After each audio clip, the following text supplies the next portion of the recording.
नमस्कार, आपके साथ मैं हूं विशाल कालरा और बात करेंगे इस खास कार्यक्रम में सियासत के बिगड़े बोल की। 5 चरण के यूपी चुनाव पर नजर डालें तो जुबानी तल्खी 5 चरणों का हिस्सा रही है। हर चरण में जुबानी दंगल का शोर तेज हुआ है। ऐसे मुद्दे उठाए गए हैं जिससे ध्रुवीकरण की सियासत को बल मिलता है। पीएम मोदी ने कब्रिस्तान और शमशान का मुद्दा उठाया था। अब पार्टी के सांसद साक्षी महाराज इसे एक कदम आगे ले जाने की फिराक में है। साक्षी महाराज का मानना है कि भारत में कब्रिस्तान गैर जरूरी है।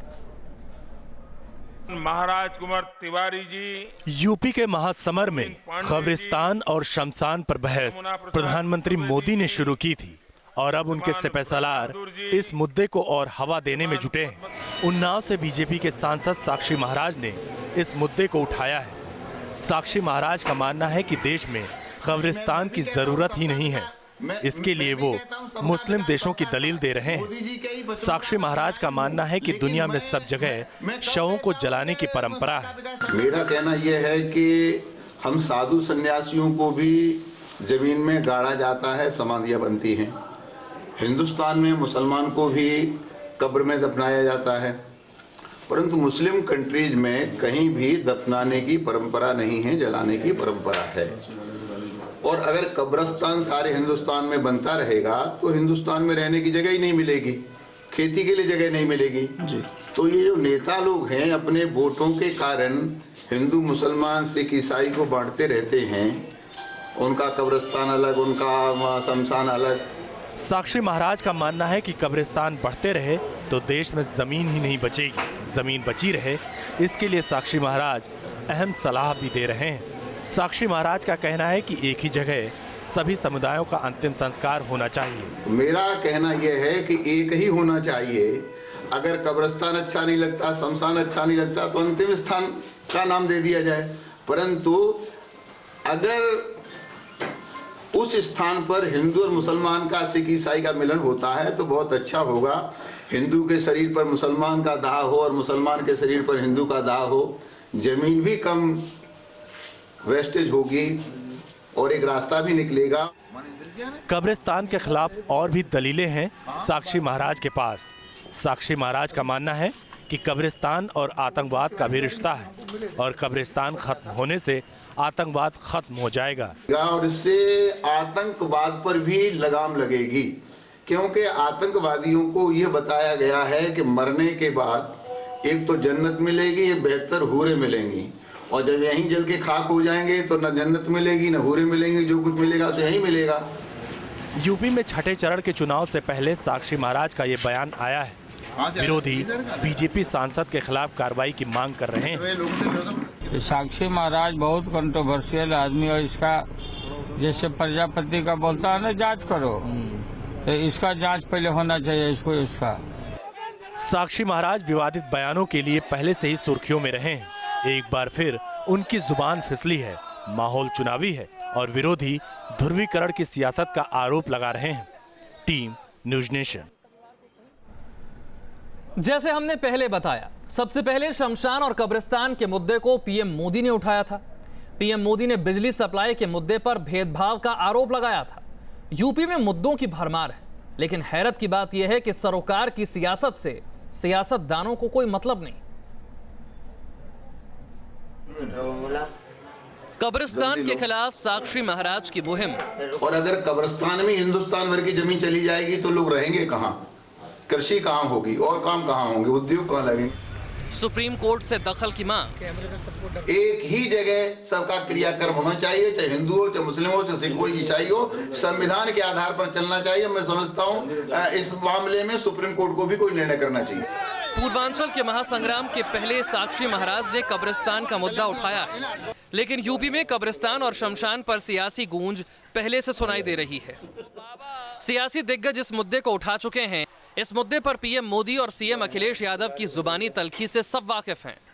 गांव में अगर कब्रिस्तान बनता है तो गांव में श्मशान भी बनना चाहिए। हम पे आरोप लगा रहे हैं कि हमने कब्रिस्तान और केवल उनके लिए काम किया है। पता नहीं कौन खबर देते है प्रधानमंत्री जी को। जुबानी सियासत में जीत हासिल करने का जुनून ऐसा है कि बिजली सप्लाई को सांप्रदायिक चश्मे से देखा जा रहा है। रोजगार और विकास के सवाल गायब हैं। रमजान में ज्यादा बिजली आई कि होली में सियासी दिग्गजों में तकरार इस बात को लेकर है। अगर रमजान में बिजली मिलती है तो दिवाली में भी बिजली मिलनी चाहिए। अगर होली पे बिजली मिलती है तो ईद पर भी बिजली मिलनी चाहिए। भेदभाव नहीं होना चाहिए। जो देश के प्रधानमंत्री हैं वो अगर ये आरोप लगा रहे हैं कि हमने रमजान में ज्यादा बिजली दे दी, दिवाली पे कम बिजली दी है, उन्हें जानकारी कम है। हमने रमजान पे भी बिजली दी है 24 घंटे, दिवाली पे भी दी है और क्रिसमस पे भी 24 घंटे बिजली देने का इंतजाम किया है। यूपी की सियासत में विमर्श का जो स्तर है उससे यही लगता है कि सरोकार की सियासत से मतलब किसी को नहीं है। मकसद हर हाल में जीत हासिल करना है और इसी को ध्यान में रखकर सियासत की बिसात पर चाल चली जा रही है। Team news nation. आजमगढ़ है, मऊ है, गाजीपुर है। यूपी में 5 चरणों की सियासत में नेताओं के जुबानी तीर से सब हैरान हैं। बात शिक्षा, रोजगार और हेल्थ की होनी चाहिए थी, लेकिन नेता गधा पुराण में व्यस्त हैं। चुनाव में अचानक सीएम अखिलेश यादव को गुजरात के गधों की याद आ गई और गधों पर सियासी बवंडर खड़ा हो गया। इस सदी के सबसे बड़े महानायक से निवेदन करेंगे कि अब आप गुजरात के गधों का प्रचार मत करिए। यूपी के सीएम अखिलेश यादव का बयान तस्दीक करता है किस कदर यूपी में जुबानी मर्यादा टूट रही है। संयमित भाषा लोकतांत्रिक सियासत की आत्मा है, लेकिन यूपी के सियासी संग्राम में इसे बार बार छलनी किया जा रहा है। बार बार विरोधियों पर अमर्यादित भाषा में वार किए जा रहे हैं। साथियों ने कभी कभी टीवी देखा होगा, क्या एक गधे का विज्ञापन आता है।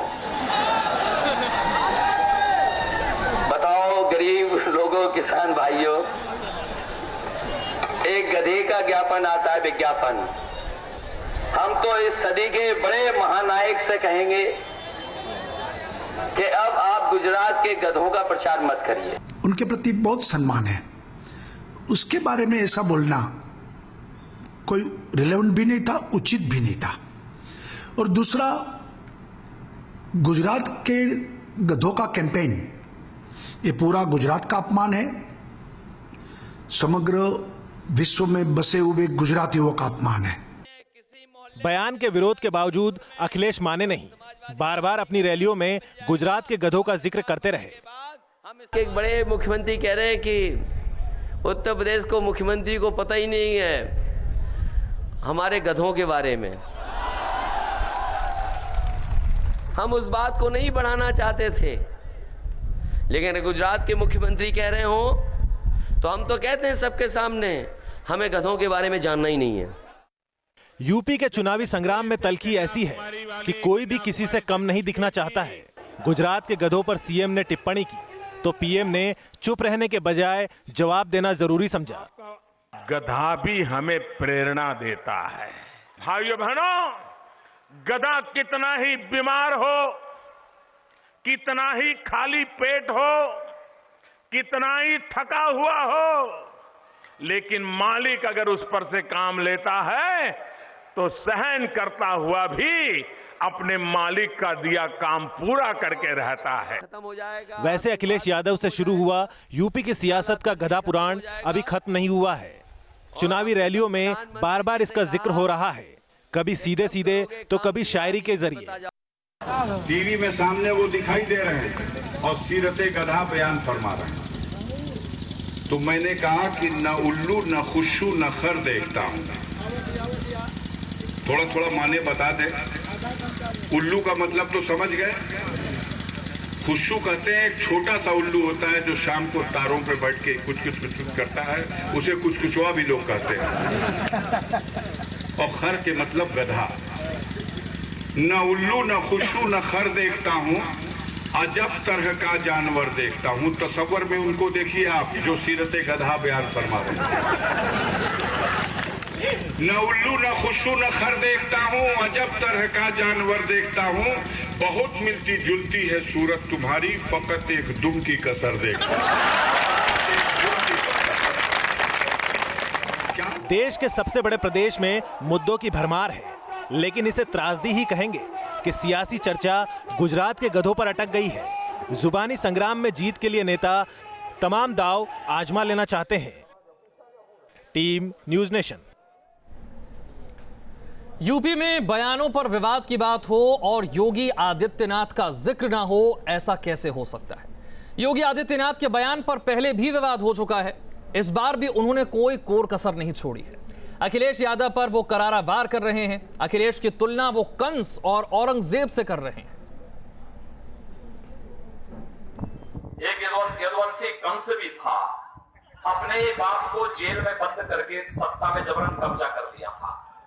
आप देख रहे होंगे वही इतिहास फिर से दोहराया जा रहा है ना। इतिहास अपने आप को दोहराता है। मुझे लगता है कि वही कार्य फिर से हो रहा है।